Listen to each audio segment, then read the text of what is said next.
Hi guys, welcome back to our food recipe web series. So friends, chocolate casino episode series 1માં આપને homemade delicious chocolate recipe જોઈશું. તો friends, chocolate બનાવવા માટે સૌપ્રથમ એક મિક્સર જારમાં અડધો કપ ખાંડ, અડધો કપ કોકો પાવડર, અડધો કપ મિલ્ક પાવડર અને 1 કપ કોકોનટ ઓઇલ એડ કરીશું. ઓકે ધેન આપણે તેમાં 1 ટીસ્પૂન વેનીલા એસેન્સ એડ કરવાનું છે. ફ્રેન્ડ્સ, આપણી ચોકલેટ બનાવવા માટે આ વેનીલા એસેન્સ ઇમ્પોર્ટન્ટ છે.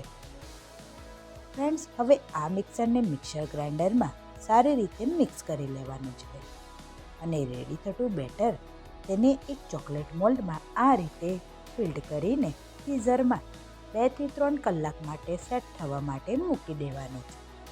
ફ્રેન્ડ્સ, ટ્રસ્ટ મી, આ ચોકલેટનો ટેસ્ટ એકદમ ઓસમ આવે છે.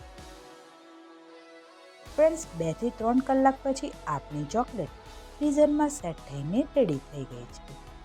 તેને ડીમોલ્ડ કરીને એક પ્લેટમાં સર્વ કરીશું. તો ફ્રેન્ડ્સ, રેડી છે આપની હોમમેડ ડિલિશિયસ ચોકલેટ.